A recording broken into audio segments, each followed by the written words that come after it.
Funding for NJ Spotlight News provided by the members of the New Jersey Education Association, making public schools great for every child. RWJ Barnabas Health. Let's be healthy together. New Jersey Realtors, the voice of real estate in New Jersey. More information is online at njrealtor.com. And Orsted, committed to delivering clean, reliable, American-made energy. Tonight on NJ Spotlight News, HABA is out. New Jersey's district court judges have rejected the president's nominee for U.S. attorney after a tumultuous 120-day term. Plus, Nurture NJ breaking ground on a new maternal health center to improve pre- and postnatal care. This is a very exciting moment because this will ensure that all of the great work that I've been doing together with so many thousands of stakeholders will continue. Also, property tax relief. Check your mailbox. The first round of reimbursements for senior homeowners is rolling out. So there's still plenty of time to find out what you qualify for and to get your application in for these benefits. And World Cup boost. A new report projects New Jersey will bring in billions by hosting the tournament next summer. NJ Spotlight News begins right now.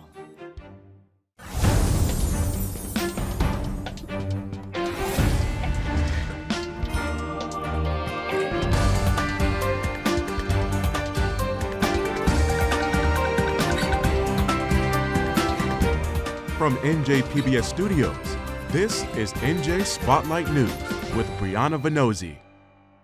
Good evening and thanks for joining us on this Tuesday night. I'm Brianna Venozzi. We begin with a few of today's top stories. First, President Trump's choice to be New Jersey's U.S. attorney is officially out.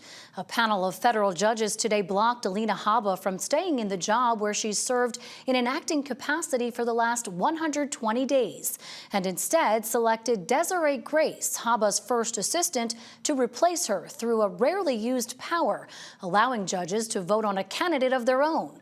Grace is a seasoned prosecutor and registered Republican who clerked for State Supreme Court Justice Stuart Rabner and with the Third Circuit Court of Appeals. Her appointment is effective as of today, according to an order signed by Chief Judge Renee Boom. The decision came just hours after Habba's temporary term was set to expire. The former personal attorney for President Trump needed either a vote of the U.S. Senate to confirm her nomination or the support of New Jersey's federal judges to continue. But there is still a possibility Habba could remain on the job after a similar showdown happened last week in the New York federal prosecutor's office and the White House intervened. Also tonight, the feds have dealt another blow to a state law banning ICE detention. The Third Circuit Court of Appeals today upheld a lower court ruling that allows private prison companies to enter into contracts with ICE in New Jersey to detain migrants. In a 2-1 decision, the judges sided with the for-profit prison company CoreCivic, which runs the Elizabeth Detention Center. Attorney General Matt Platkin today said he was disappointed by the ruling and that, quote, entrusting detention to for-profit companies poses grave risks to health and safety. New Jersey is home to 2 detention centers run by private prison companies. Delaney Hall in Newark is the other one, which is run by Geo Group.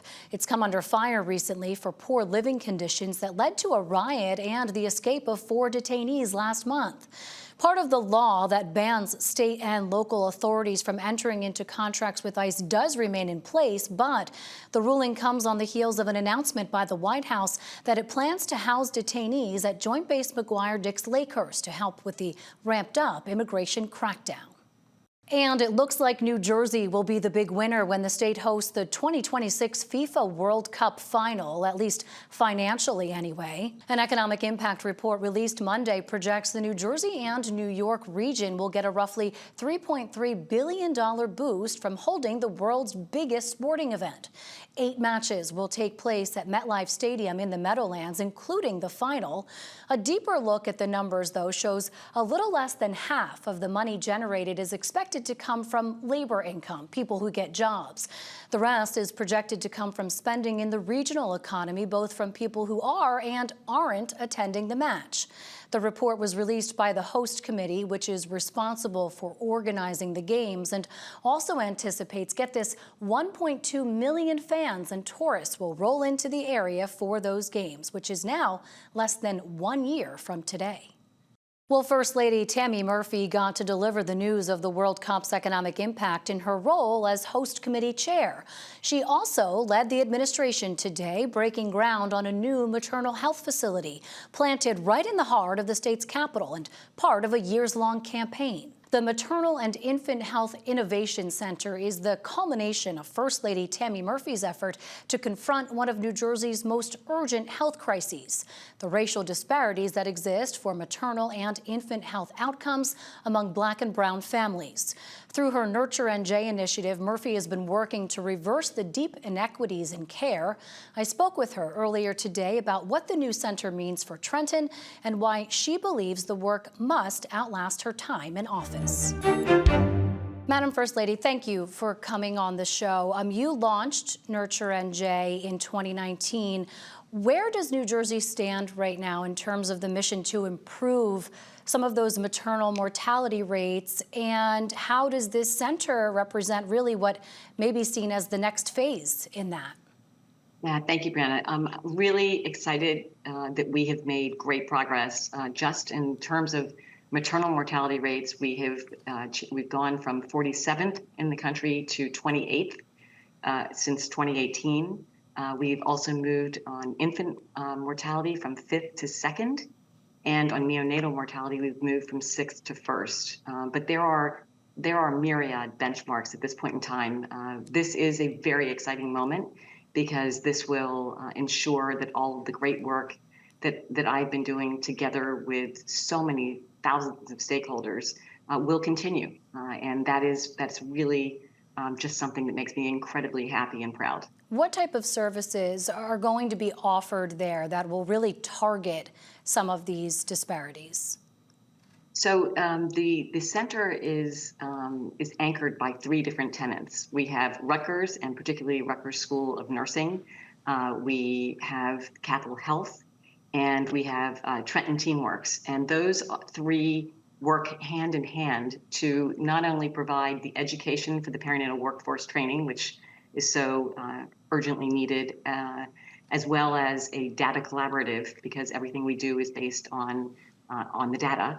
But also, obviously, Capital Health will be the provider of all the clinical services. The wraparound services will also be directed and enabled communicating with the community together with Trenton TeamWorks. So all coming together and working in conjunction with one another.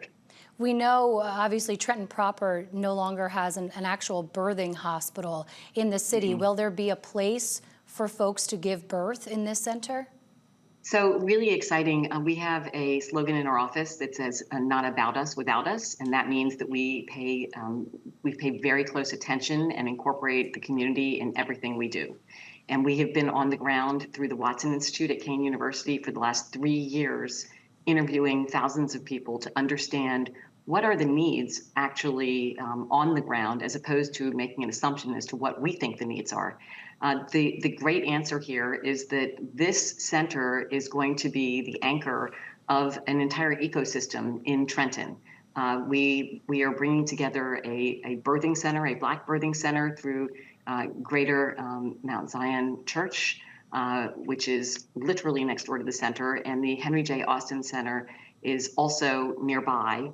There's great access to public transit. There are community gardens and green spaces. So this is going to create an entire hub and be a place where one can go for birthing, for services thereafter, to understand policy, given we passed over 70 pieces of policy in the space over the past 7+ years. So it's kind of bringing everything together. So we know often the groundbreakings are somewhat ceremonial. Can you sort of loop us in on what we can expect for the construction and timeline and completion? You know, when will patients actually be able to walk through the doors and use some of these services? The center is slated to open in early 2027. So that's when we expect to have patients walking through the door. I know that obviously this has been a hallmark of your time, with the administration, but what gives you confidence that the work will continue, that this work will sustain, and that the outcomes will continue to move in this direction? This is a nonpartisan issue, which is fantastic. Everyone loves moms and babies, and I can assure you that with the number of silos that have been broken down over the last number of years, and the ability, giving everyone the ability to work together as a team across all sorts of areas, whether you're in healthcare, whether it's policy, whether it is the faith community, everyone has a vested interest in fixing this scourge. And my absolute expectation is that with Lisa Asari as the CEO and president of the Maternal and Infant Health Innovation Authority, she is going to spearhead this going forward in ways that will make me and all of us very proud down the road. First Lady Tammy Murphy, thanks so much for your time and for your perspective. Thanks, Brianna. Support for the medical report is provided by Horizon Blue Cross Blue Shield of New Jersey, an independent licensee of the Blue Cross Blue Shield Association. Well, more than a week after deadly flooding wreaked havoc on the town of Plainfield, residents, state, and local officials today rallied calling on lawmakers to pass the Climate Superfund Act. It's in order to help pay for some of the cleanup and recovery efforts there. The bill would force fossil fuel companies that have contributed to the warming of the planet to pay for damage caused by storms intensified by climate change. Ted Goldberg is on the ground in Plainfield with the latest. Ted. Brianna, people in the city of Plainfield are still recovering after last week's flash flood. Throughout the city, water levels were on average about 3 feet higher than normal. And when I drove in here today, I passed multiple houses that had rotten furniture sitting on the driveway or out on the streets. People came to Plainfield City Hall today hoping they can rebuild with help from the Climate Superfund Act. If passed, would fine companies based on their greenhouse gas emissions since 1995. These are not isolated incidents. They are a warning sign of a planet in crisis. One that is heating up faster than ever because of decades of burning coal, oil, and gas. These are not just natural disasters. These are political outcomes, direct results of systems that protect corporate profits over people. The fossil fuel industry has known for decades that their products cause climate change. That's no secret. They have known this all along. They chose to lie. This is your life. This is the lives of your children and your grandchildren. And as so many speakers have said, we're not doing enough in New Jersey. Who cares what they do in Washington? Who cares what the fascists want to do? States can act. States can act. Similar laws have been passed in other states, but the Trump administration signed an executive order directing the U.S. Attorney General to go after states with laws regarding climate change. Vermont and New York are defending their Climate Superfund laws in court, while leaders and advocates here are confident those laws will stand. We fully expect court challenges, but at the same time, we're going to make this bulletproof. We're watching what the courts might think is less than sustainable, and we're making sure that that's not an aspect of our bill. So we're kind of taking the best of Vermont, best of New York, and being certain, again, that's where I'm getting the bulletproof from. There is strong precedent for assessing polluters for their pollution and for the damages caused by that. We don't have to look further than the original federal Superfund bill, as well as the New Jersey State Spill Act, both of which held polluters liable for their historical pollution. So what would a Superfund be spent on if it passes? Things that municipalities and the state might not be able to afford. It will fund the rebuilding of our infrastructure, support disaster relief, and protect our communities from the storms ahead. As individuals, as municipal councils, even as counties, we lack the funds to properly repair what has been damaged and to remediate against future disasters. We can't do it, not alone. These funds will go directly to climate adaptation, flood protections, stronger infrastructure, and emergency response systems for overburdened towns like Rahway and others.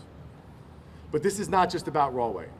It's about every town along the Rahway River, about every town that experienced extreme flooding. Upgrade our retention systems to be able to get people out of harm's way, to better predict storms, even just things like having more cooling centers and more microgrids.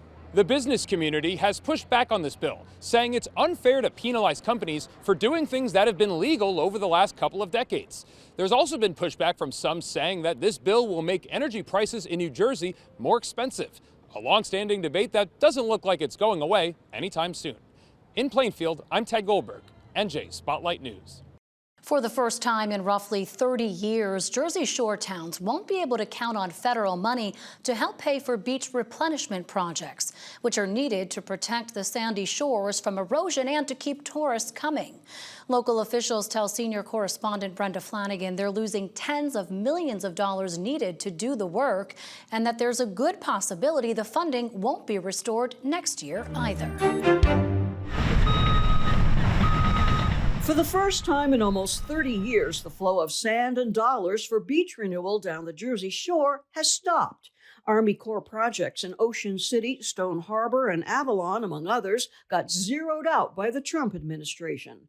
For Avalon's mayor, that strip of sand is his town's first line of defense during severe storm surges. If we don't have the beach in front of it, now it starts getting into our dune system and our protection, the next level of protection. And eventually, it would get to the properties and get to the houses. John McCarston says Avalon on its own scraped up and moved 40,000 cubic yards of sand to bolster eroded beaches along the island's north end, an emergency stopgap paid for with local tax dollars.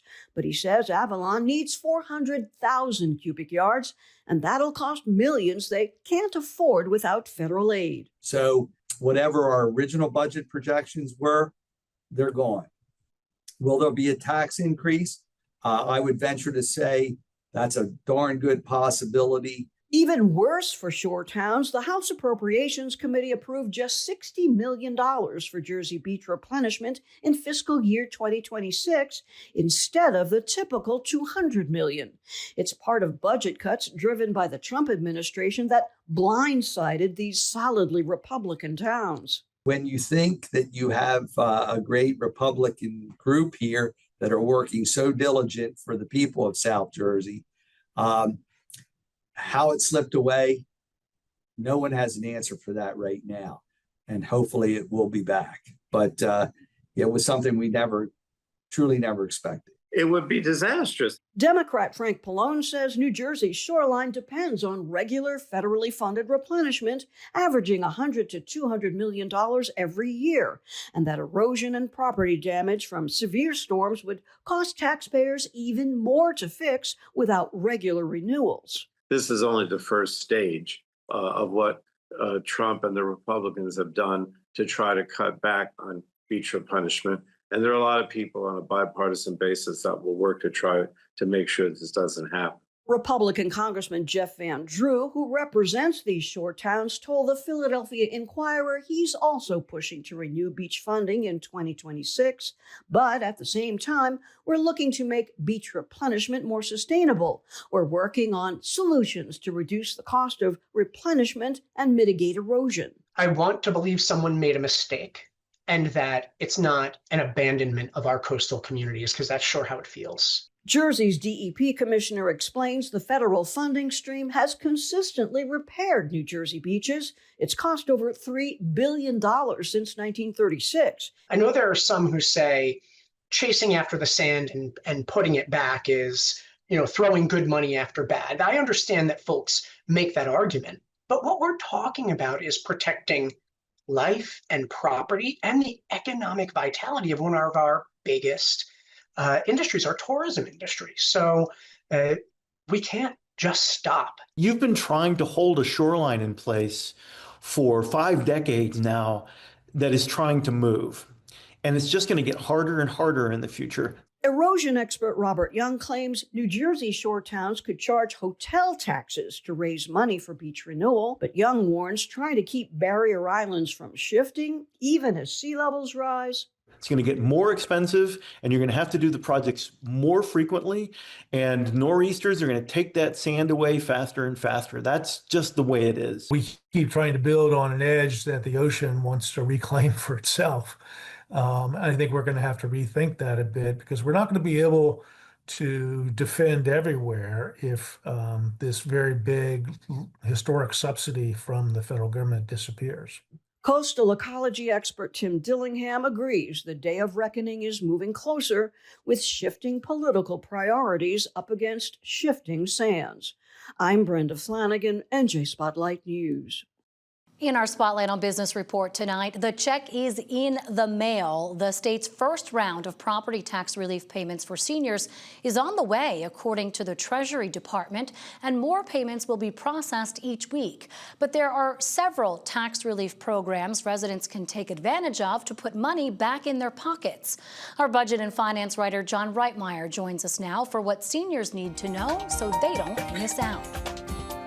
John, good to see you. I really want to break down what these programs are that people may be eligible for, because I feel like there's quite a few. So can you just walk us through what each of these property tax relief projects aim to do and who might be eligible for them?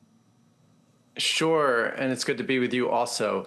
We can start with the program that is already sending out benefits right now to an initial batch of recipients, and that's called Senior Freeze, which senior citizens and disabled homeowners in New Jersey are eligible to receive if they meet certain residency and income requirements. And that's funded with about $240 million in the annual state budget. And then next month, you will begin to see letters go out and applications opening up for a program, a much bigger program called Anchor. And the Anchor program benefits millions of New Jersey residents. This is homeowners and renters of all ages if they meet income and residency requirements. And this program is funded with more than $2 billion out of the annual budget. And what we've been told is the benefits for Anchor recipients will begin to be distributed by mid-September. So next month, you'll start to see some application windows open, but there's a big group of Anchor recipients who also get their applications filed automatically by the state. And so they'll just get a letter that says, you're in the works to get your benefit again. And then looking ahead to the beginning of next year, there's an altogether new program starting up. This one also benefits a group of senior homeowners. But the income ceiling for this program, it's called Stay NJ, is a lot higher than the income ceiling for the Anchor and Senior Freeze programs we've already talked about. And this one is funded with $600 million in the new state budget that was just enacted at the end of June. And then we also have some other smaller programs, Sure. And also costing a lot of money in the annual budget in what's known as a tax expenditure is an income tax deduction that is provided to many New Jersey residents, either for property taxes paid or for a portion of rent that's paid. And that's an acknowledgement for a lot of renters. They actually pay property taxes indirectly Right. through the monthly rents that they pay their landlords. So for the main programs that folks should be aware of, Anchor, Stay NJ, the Senior Freeze, of course, these income tax rebates that you're talking about. But how can folks apply? Do they need to go online and file a different application for each one of these?